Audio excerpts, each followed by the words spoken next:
கண்ணை நம்பாதே, உன்னை ஏமாற்றும் நீ காணும் தோற்றம் உண்மை இல்லாதது. அறிவை நீ நம்பு, உள்ளம் தெளிவாகும், அடையாளம் காட்டும் பொய்யே சொல்லாதது. பொன் பொருளை கண்டவுடன் வந்த வழி மறந்துவிட்டு பனையூருக்கு போகிறவர் போகட்டுமே. என் மனதை நான் அறிவேன், என் உறவை நான் அறிவேன், எதுவான போதிலும் சத்தியமே. நன்றி மறவாத நல்ல மனம் போதும், அதுவே என்றும் மூலதனம் ஆகும். கண்ணை நம்பாதே. ப்ரோ, 40 நாட்கள் அறையை விட்டு வெளியே வராமல் இருந்ததற்கு பெயர் வீரமா பயமான்னு கேட்டிருப்பேன் நான். நல்ல உள்ள எந்திரிச்சு தளபதி கச்சேரி அப்படின்னு 6 நாள் ஆடி இருப்பாங்க. உங்க கூட இருக்க அந்த கூட்டணி கட்சிகளையெல்லாம் நம்பி நீங்க உட்காந்துருக்கீங்க. நாங்க எங்க உடம்புல இருந்த கோமணத்தை நாங்க கழட்டி போட்டோம். அதுதான் இன்னைக்கு உங்களுக்கு பட்டு வேட்டி. புரிஞ்சவங்க புரிஞ்சுக்கிறீங்க. நாங்க முகம் துடைக்கிறதுக்கு வச்சிருந்த கர்ச்சிப்பு தான் இன்னைக்கு நீங்க தோல்ல போட்டிருக்க துண்டு. நாங்க கையில வச்சிருந்த குச்சி தான் நீங்க உட்கார்ந்துருக்கிற நாற்காலி. இன்னைக்கு நான் சொல்றேன், அந்த கூட்டணி கட்சியினுடைய ஆட்சியில் இன்னைக்கு ஓடிக்கிட்டு இருக்கு. இன்னைக்கு அந்த கூட்டணி கட்சியே ஒன்னொன்னா அப்படியே பார்க்குது, என்னடா அப்படின்ட்டு. நான் என்னைக்கு வைகோ அண்ணன் போய் சேர்ந்தாரோ நான் முடிவு பண்ணிட்டேன், மேட்ரு சீக்கிரம் சிந்தாபாத் ஆயிரும்டான். சட்டமன்றத்தில் வந்து முதலமைச்சர் தான் அப்படின்னார்ல, என் தலைவர் இப்படி தான் காமிச்சார். என்ன அர்த்தம்னா பேசி முடிச்சிட்டோன்ட்டு. அதை கூட ஒழுங்காக காட்டாமல் இந்த அப்படின்னார். இதுக்கு என்ன அர்த்தம்னா, உங்கள் தமிழ்நாட்டு மக்களையெல்லாம் தொடர்ந்து கழுத்தறுக்க போகிறேன், காத்திருங்க. 6 சிலிண்டரா ஒன்றும் கிடைக்காது அப்படின்னு அர்த்தம். வைகோ அவர்கள் என்னைக்கு போனாரோ, அவர் வெளியிட்ட புஸ்தகத்தை அவர் வெளியிடுவார்னு கூப்பிட்டதுக்கு வரமாட்டேன்ட்டார். போனால் நமக்கு அதுதான் கடைசி நிகழ்ச்சி ஆயிரும். வேணாம்டா, இந்த பம்பரம் எந்த சாட்டை சுற்றினாலும் சுற்றும் போல இருக்குது, இது வேலை. இன்னும் எப்படியும் ஒரு 3 மாதத்தில் தனுஷோட கட்சியில் அண்ணன் வைகோ அவர்கள் இருப்பார். உலகத்தில் உள்ள தலைவர்களிலே நான் மிகச்சிறந்த தலைவனாக தனுஷ் அவர்களை பார்க்கிறேன். ஜெர்மனியில் இருக்கக்கூடிய ஹிட்லர் இருக்கிறாரே, ஹிட்லர் பேசினாலும் பேசுவார். உண்மையிலே வைகோ அவர்கள் மேலே நான் மிகப்பெரிய மரியாதை வச்சுருக்கேன். அப்படிப்பட்ட ஒரு பேச்சாளனை என் வாழ்க்கையில் இதுவரை நான் பார்த்ததில்லை. அவருடைய பேச்சுக்கு நான்லாம் அடிமை. ஆனால் அரசியலில் இப்படி ஒரு கேவலமான மனிதன், இப்படி ஒரு துரோகியை நான் பார்த்ததில்லை. துரோகிங்கிற வார்த்தையை சொல்கிறதுக்கு மன்னிக்கணும். என் தலைவர்கிட்ட கேட்டாங்க, நீங்கள் புண்பட்டது எப்போது, பண்பட்டது எப்போது? தலைவர் சொன்னார், முதல் துரோகத்தை சந்திக்கும் போது புண்பட்டேன், தொடர்ந்து துரோகங்களை சந்திக்க பண்பட்டு விட்டேன் அப்படின்னார். இன்னைக்கு பண்பட்ட ஒரு தலைவர் தாயா என் தலைவன் முத்துவேல் கருணாநிதி ஸ்டாலின். தோல்விக்கு நான் பொறுப்பேற்றுக் கொள்கிறேன் சொன்னார் பாரு. இந்த துணிச்சல் வேற எந்த தலைவனுக்கு வராதியா? கரூரில் 41 பேர் இறந்த பொழுது இந்த என்னை பார்க்க வந்தவர்கள் இறந்து போனார்கள், இந்த இழப்புக்கு நான் பொறுப்பேற்கிறேன் என்று சொல்வதற்கு துணிச்சல் இல்லாமல் ஓடி ஒளிந்த தலைவர்களுக்கு மத்தியில் என் கழகத்தின் தோல்விக்கு நான் பொறுப்பேற்கிறேன் என்று சொன்ன எதையும் தாங்கும் இதயமான இரும்பு மனிதன் முத்துவேல் கருணாநிதி ஸ்டாலின் என்ற தலைவர் மாதிரி ஒரு தலைவர் நமக்கு கிடப்பாங்களா? எல்லாமே டுபாக்குராயா. ஜனநாயகன் படத்தில் பார்த்தீங்கன்னா எம்ஜிஆர் அவர் பாட்டுக்கு ஃபோட்டோவில் இருக்கவரை தலை அப்படின்னு அவர்கிட்ட இருந்து சவுக்கை வாங்கி, நீ ஏன் சொந்தமாக கடையில் போய் ஒரு சவுக்கு வாங்கு, எதுக்கு அவர் கையில் இருந்த சவுக்கை பிடுங்குற? எம்ஜிஆர் அன்னைக்கு எங்கள் வீட்டு பிள்ளையில அந்த பாட்டு எப்படின்னு தெரியுமில்ல, பெஞ்சமின் எனக்கு தெரியாத பாட்டா என்னண்ணே? சிலர் ஆசைக்கும் தேவைக்கும் வாழ்வுக்கும் வசதிக்கும் ஊரார் கால் பிடிப்பார், ஒரு மானமில்லை அதில் ஈனமில்லை அவர் எப்போதும் வாழ் பிடிப்பார். எதிர்காலம் வரும் என் கடமை வரும், இந்த காக்கைகள் கூட்டத்தை ஒழிப்பேன் அப்படின்னு தான் எழுதியிருந்தது. அன்னைக்கு காங்கிரஸுக்கு இன்னொரு பேர் காக்கான்னு பேர். அதனால் காக்கைனா அவங்கள குறிச்சிருவாங்கன்ட்டு சென்சாரில் எடுத்துட்டு என்ன வார்த்தை போட்டாங்க தெரியுமா? எதிர்காலம் வரும், என் கடமை வரும், இந்த கூட்டத்தின் ஆட்டத்தை ஒழிப்பேன், பொது நீ எல்லாமே ஓசி தானா? சவுக்கு எம்ஜிஆர்ட்ட வாங்கின ஓசி. கொடியில் பார்த்தீங்கன்னா 2 யானைக்குட்டி. இது எதுன்னா முத்தூட் ஃபைனான்ஸோட, முத்தூட் ஃபைனான்ஸ் பார்த்துருக்கீங்களா? அதிலே 2 யானைக்குட்டி தான். அந்த கொடி பார்த்தீங்கன்னா ஒரு ஜாதி சங்க கொடியான். அவங்க இப்போ கேஸ் போட்டுக்கிட்டு இருக்காங்க. இது எங்கே நாங்கள் 30 வருஷத்துக்கு முன்னாடியே எங்கள் ஜாதி சங்கத்துக்கு இந்த கொடியை போட்டேன், இவங்க எடுத்துட்டாங்க 3 கலரை போட்டுன்னு. அவர் பேசுகிற ஒரு வார்த்தை கூட எங்கள் பட்டுக்கோட்டை கல்யாண சுந்தரத்துக்கிட்ட இருந்து எடுத்தது. நெஞ்சில் குடியிருக்கும் அப்படிங்கிறார்ல, பட்டுக்கோட்டை கல்யாண சுந்தரம் இரும்பு திரையில் எழுதின பாட்டு. நெஞ்சில் குடியிருக்கும் அன்பருக்கு நான் இருக்கும், நிலைமை என்னவென்று தெரியுமா? பட்டுக்கோட்டை எழுதின பாட்டு. அதுவும் துப்பாக்கூர். எங்கள் உதயநிதி ஸ்டாலின் ஏதோ கூட்டத்தில் மக்கள் பேசியதற்கு பதில் சொன்னதற்காக பெண்களை இழிவுபடுத்தி விட்டார் என்று கைது செய்தீர்களே. ஜனநாயகன் படத்தில் வில்லனை திட்டுவதற்கு ஒரு வார்த்தையை இன்னைக்கு முதலமைச்சர் பயன்படுத்தி இருக்காரு. அதை விட பெண்களை கேவலப்படுத்துகின்ற ஒரு வார்த்தை உண்டான்னு நான் கேட்கிறேன். ஏமாற்றாதே ஏமாற்றாதே ஏமாறாதே ஏமாறாதே, அந்த இருட்டுக்கும் பார்க்கின்ற விழி இருக்கும், எந்த சுவருக்கும் கேட்கின்ற காதிருக்கும், சொல்லாமல் கொல்லாமல் காத்திருக்கும், தக்க சமயத்தில் நடந்ததை எடுத்துரைக்கும். கரூர் பிரச்சனையில தப்பிச்சிடலான்னு நினைக்காதீங்க ப்ரோ. அந்த இருட்டுக்கும் பார்க்கின்ற விழியிருக்கும், எந்த சுவருக்கும் கேட்கின்ற காதிருக்கும், சொல்லாமல் கொல்லாமல் காத்திருக்கும், தக்க சமயத்தில் நடந்ததை எடுத்துரைக்கும். அன்னைக்கே எம்ஜிஆர் பாடிட்டார். வெயிட் ப்ரோ வெயிட் இருக்கு. இன்னொரு பாட்டு இருக்கு, எம்ஜிஆர் பாட்டு, எனக்கு ரொம்ப பிடிச்ச பாட்டு. நாளொரு மேடை பொழுதொரு நடிப்பு, அவன் பேர் மனிதன் அல்ல, நாவில் ஒன்று நினைவில் ஒன்று, அதன் பேர் உள்ளமல்ல, உள்ளத்தில் இருப்பதை உதட்டில் வைப்பவன் எவனோ அவனே மனிதன், ஊரார் பணத்தில் உயிரை வளைப்பவன் உலகத்தில் கோழைகள் தலைவன், உலகத்தில் கோழைகள் தலைவன், நாளொரு மேடை பொழுதொரு நடிப்பு, அவன் பேர் மனிதன் அல்ல. என் தம்பி உதயநிதி ஸ்டாலின் அவர் வாட்டுக்கு செவனேன்னு இருந்தார். அவரை போய் கைது செய்து ஓலக்கூர் காவல் நிலையத்திலே மதிய உணவு அருந்தி கொண்டிருக்கிறார். அன்னைக்கு நாள் முழுவதும் அவர் தான் ட்ரெண்டிங்கில் தலைப்பு செய்தி. என்னடா நம்ம என்னமோ ஒன்று நினச்சான், வேற மாதிரி ஆயிடுச்சு அப்படின்னு சொல்லி இன்னைக்கு அவர் தஞ்சாவூருக்கு கூட போகாமல் மீண்டும் பல லட்சக்கணக்கான மக்களுக்கு மத்தியில் தான் ஒரு திராவிட தலைவன் என்பதை நிரூபித்து காட்டிய என் அன்பு தம்பி உதயநிதி ஸ்டாலின். இன்னைக்கு பார்த்தீங்கன்னா என் தலைவருடைய பிறந்த நாள் நினைவு நாள் விழா. இன்னைக்கு இந்த நாட்டில் என்ன நடந்துக்கிட்டு இருக்கு, சட்டமன்றத்தை பற்றி எங்கள் அண்ணன் பாரதி அண்ணன் சொன்னாங்க. சட்டமன்றமாயா நடக்குது, 13 ஜோக்கராக இருந்தால் எப்படின்னே ரம்மி விளையாடுறது. எங்கள் உதயநிதி தான் சொன்னார், 13 ஜோக்கராக இருந்தால் எப்படா ஜெயிக்கிறது. அதை விட நான் ஒரு உதாரணம் சொல்கிறேன். ஒரு கச்சேரினா பாடகர் இருக்கணும், மிருதங்கம் இருக்கணும், கஞ்சிரா இருக்கணும், கொன்னக்கோள் ஜதி சொல்கிறவன் இருக்கணும், வயலின் இருக்கணும். இது எல்லாம் சேர்ந்து தான் கச்சேரி. கலியுகவரதன் கண் கண்ட தெய்வமாய் காட்சிகளேப்பது பழனியிலே, தங்கர் தண்டாக்கு திண்டாக்கு திண்டாக்கு திந்துன்னு மிருதங்கம், தீம் தக்கிட்ட சுனுதா தாம் தச்சுனுதா அப்படின்னு கொன்னக்கோள் ஜதி, கடம் அடிப்பான், வயலின் தான் தான் தான் தான் தான், இப்படி நடந்தால் தான் கச்சேரி.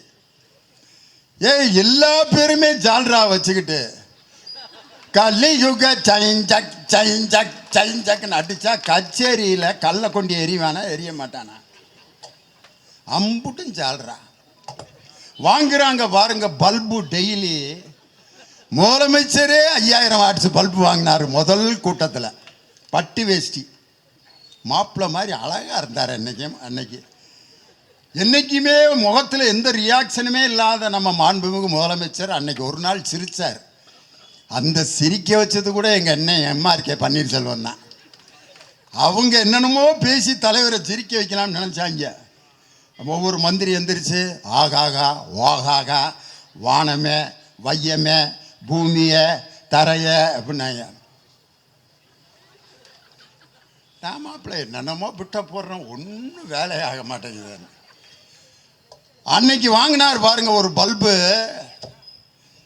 வறட்சி நிவாரணம் விவசாயிகளுக்கு தரவில்லை, விவசாயிகளுடைய கடன் முழுமையாக அடைக்கப்படவில்லை, காவிரி தண்ணீர் இன்னும் திறக்கப்படவில்லை, எனவே டெல்டா மாவட்டத்தினுடைய விவசாயிகள் காய்ந்து கொண்டிருக்கிறார்கள்னு நம்ம எதிர்க்கட்சி தலைவர் கம்பீரமாக முழங்குறார். நம்ம மாண்புமிகு முதல்வர் எந்திரிச்சாங்க. மாண்புமிகு சி ஜோசப் விஜய் பட்டு வேஷ்டியோட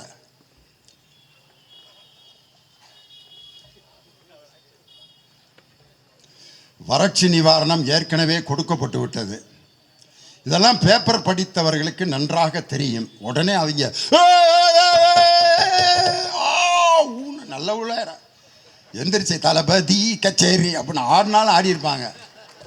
இவ்வளவு ஆரவாரம். தலைவர் பவர்ஃபுல்லான பாயிண்ட் எடுத்து வச்சுட்டாராம் முதலமைச்சர். எந்திரிச்சாரியா கலைஞரின் பேரன் முத்துவேல் கருணாநிதி ஸ்டாலினோட மகன். வறட்சி நிவாரணம் என்று வருடா வருடம் கொடுக்கக்கூடிய தொகுப்பை பற்றி நாங்கள் பேசவில்லை. விவசாயிகளுடைய வறட்சி நிவாரணத்தை தான் நாங்கள் கேட்டோம். தொகுப்பு நிதிக்கும் நிவாரணத்திற்கும் வேறுபாடு இருக்கிறது. இது பேப்பர் படித்தா தெரியாது. விவசாயிகளை நேரடியாக சந்திக்கணும்னு சொன்ன உடனே வாங்கினாரியா 5000 வாட்ஸ் பல்பு டமக்குன்னு. அப்போ உட்காந்தவர் தான் இன்னும் எந்திரிக்கல. அவருக்கு பதிலாக கண்ட ஆட்கள்லாம் எந்திரிச்சு பேசிகிட்டு இருக்காங்க. யாரெல்லாம் பல்பு வாங்கினா தெரியுமா? நம்ம வேளாண்மை துறை அமைச்சர், அவர் பேர் என்ன, இது வேற மறந்து போய் வினோத், மாண்புமிகு வினோத் அவர்கள் வேளாண்மை பட்ஜெட்டை கொண்டு போய் திருப்பதியில் வச்சு சாமி கும்பிட்டு வந்தார். அப்பயே முடிவு பண்ணிட்டேன், ராமமும் மொட்டையும் தான். திருப்பதினா ராமம், இன்னொன்று என்ன மொட்டை. விவசாயிகளுக்கு கடனை தள்ளுபடி பண்ணாமல் ராமம், காவேரி நீரை திறந்து விடாமல் மொட்டை. என் தலைவர் மீது அன்று முதலமைச்சராக இருந்த எம்ஜிஆர் சர்க்காரியா கமிஷன் என்று அவர் நிறைய ஊழல் செய்தார்னு ஒரு கமிஷனுடைய விசாரணை நடக்குது தலைவர் பேரில். அந்த சர்க்காரியா கமிஷனில் தலைவர் மீது கொடுக்கப்பட்ட ஊழல் பட்டியலெல்லாம் அந்த கமிஷனை விசாரிக்கக்கூடிய ராஜகோபால் அப்படிங்கிற சிபிஐயோட டைரக்டர் ஜெனரல் அவர் தான் வந்து விசாரிக்கிறாரு. எம்ஜிஆர் யாரோ எழுதி கொடுத்த குற்றச்சாட்டுகளையெல்லாம் ஆதாரம் இல்லாமல் கையெழுத்தை போட்டு அதை கொண்டு போய் கொடுத்துட்டாரு. அந்த ராஜகோபாலுங்கிற சிபிஐ டைரக்டர் ஜெனரல் கோபாலபுரத்துக்கு விசாரணைக்கு போகிறாரு. கூட தியாகராஜன் ஒரு இன்ஸ்பெக்டரு. தலைவர் உட்காந்துருக்காரு. உள்ளே நுழைஞ்சோன்னே நாங்கள் சிபிஐலேருந்து வந்திருக்கோம். தலைவர் வாங்க வாங்க உட்காருங்க, காஃபி குடிக்கிறீங்கள? சிபிஐக்காரனுக்கு காப்பி மூட்டை முடிச்சோடு இருக்கேன், கைது பண்ணுறதுன்னா கூட்டிகிட்டு போங்கன்னு இருக்காரு. ஐயா நாங்கள் சிபிஐலேருந்து வந்திருக்கோம், கைது பண்ண வரலங்க, விசாரணைக்கு வந்திருக்கோம். அந்த தியாகராஜன் ஒரு இன்ஸ்பெக்டர் பக்கத்தில் ஒரு பை வச்சுருந்துருக்காரு. அந்த பையவே தலைவர் பார்த்துக்கிட்டே இருந்திருக்காரு. எதுக்குடா விசாரணைக்கு வந்தவன் இத்தத்தண்டி மூட்டையை எதுக்கு பக்கத்தில் வச்சுருக்காரு? எல்லா விசாரணையும் முடிஞ்சோடனே அந்த பையிலேருந்து ஒரு சத்தம் கேட்டிருக்கு, டொப் அப்படின்னு. என்னடான்னு பார்த்தா டேப் ரெக்கார்டர் உள்ளே வச்சுருந்துருக்காங்க. இன்றைக்கி எப்படி சிசிடிவி கேமரா மாதிரி அன்றைக்கெல்லாம் இல்லை. அதனால் டேப் ரெக்கார்டரில் தலைவருடைய விசாரணையை பூரா ரெக்கார்ட் பண்ணியிருக்காங்க. தலைவர் பார்த்து ரெக்கார்டெலாம் பண்ணியாச்சா அப்படின்னு இருக்கார்.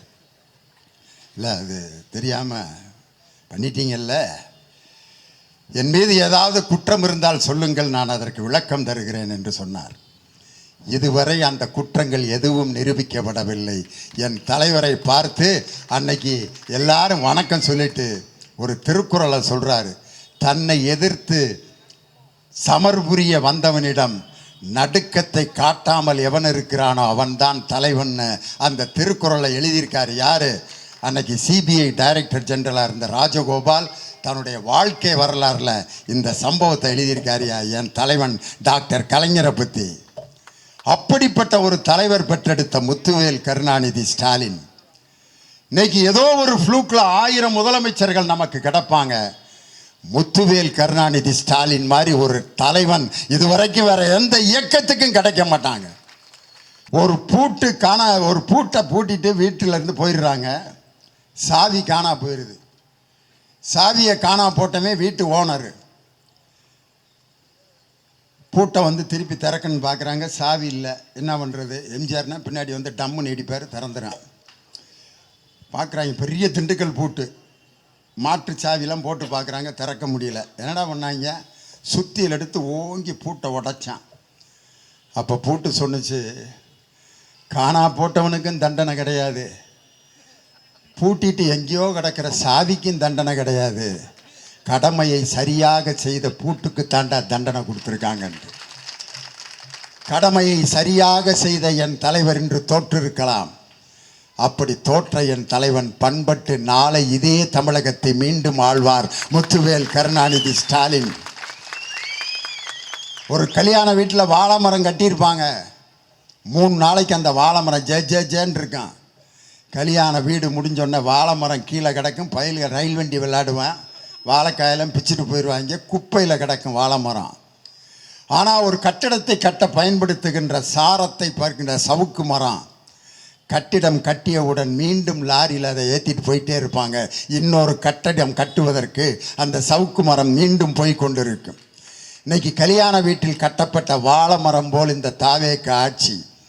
ஆனால் மக்களுக்கு தொடர்ந்து உழைக்கும் சவுக்கு மரம் போன்ற எங்கள் திராவிட முன்னேற்ற கழகத்தின் அந்த கட்சி தொண்டர்களை எங்கள் கழகத்திடமிருந்து யாரும் பிரிக்க முடியாது. மீண்டும் முத்துவேல் கருணாநிதி ஸ்டாலின் மீண்டும் தமிழகத்தில் முதல்வர் ஆவார்.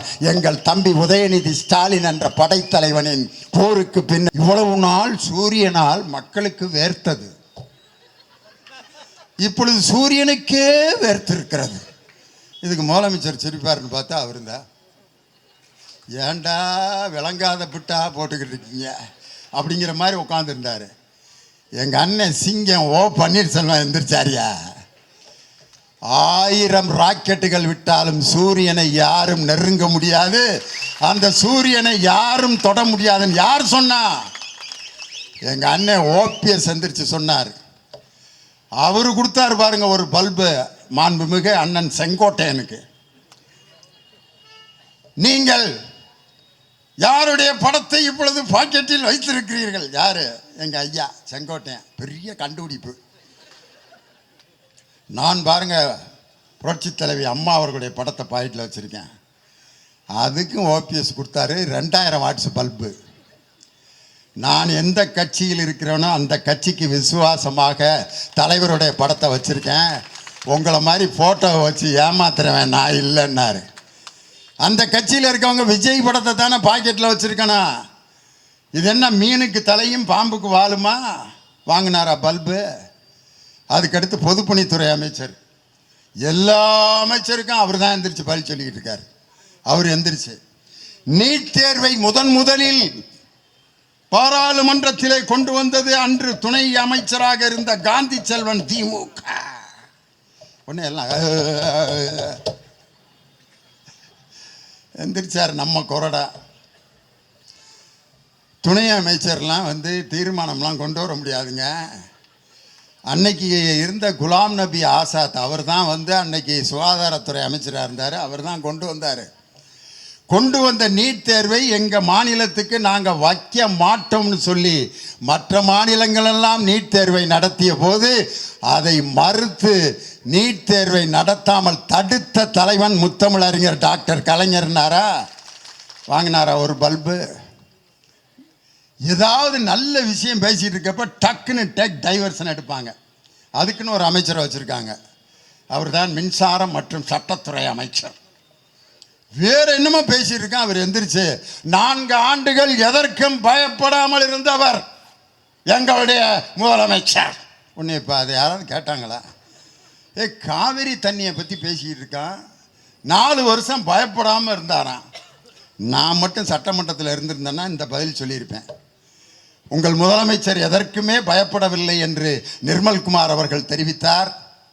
கரூரிலே 41 பேர் இறந்த பிறகு 40 நாட்கள் அறையை விட்டு வெளியே வராமல் இருந்ததற்கு பெயர் வீரமா பயமான்னு கேட்டிருப்பேன். நான் கேட்கணும்னு நினச்சாங்க. அதான் நம்ம சபாநாயகர்னு ஒருத்தர் யாரையுமே பேச விட மாட்டேங்கிறாரு. அவருக்கே தங்கம் தென்னரசு பல்பு கொடுத்தாரு. பொய் அப்படிங்கிற வார்த்தையை நிதியமைச்சர் சொன்னோன்னே, பொய் என்ற வார்த்தையை கூறக்கூடாது, சட்டமன்றத்தின் விதின்னாரு. நம்ம முன்னாள் நிதியமைச்சர் தம்பி தங்கம் தென்னரசு எந்திரிச்சு, பொய் என்ற வார்த்தையை சொல்லக்கூடாது என்று விதி கிடையாது, உறுப்பினர் அவர்கள் பொய் சொல்கிறார்கள் என்று சொல்லத்தான் கூடாது என்று விதி. திருக்குறளை காமிச்சார். பொய்மையும் வாய்மையிடத்து புரைதீர்ந்த நன்மை பயக்குமெனின் அப்படின்ற திருக்குறளை நான் சட்டமன்றத்தில் சொல்லும்போது பொய்யின்னு அதில் வார்த்தை வந்திருக்குன்னு சொல்லாமல் விட முடியுமா அப்படின்னாரு. எஸ், பல்பு ஃபைனல் பல்பு தெரியுமா? 3 மாதங்களில் 15,000 கோடி கஜானாவில் கொண்டு வந்து சேர்த்தோம். யாரு? மாண்புமிகு நிதியமைச்சர் மரிய வில்சன். தங்கம் தென்னரசு எந்திரிச்சு அந்த 15,000 கோடி என்னென்ன இதில் வந்துச்சுன்னு லிஸ்ட்டு கொடுத்தீங்கன்னா நாங்கள் நோட் பண்ணிக்கிறோம்னாரு. It is impregnable and unshakable forest. Expected. என்ன எக்ஸ்பெக்டட்னு தெரில. எதிர்பார்த்தோம், வந்துக்கிட்டு இருக்குன்னு தேவையாங்கிறேன் நான்.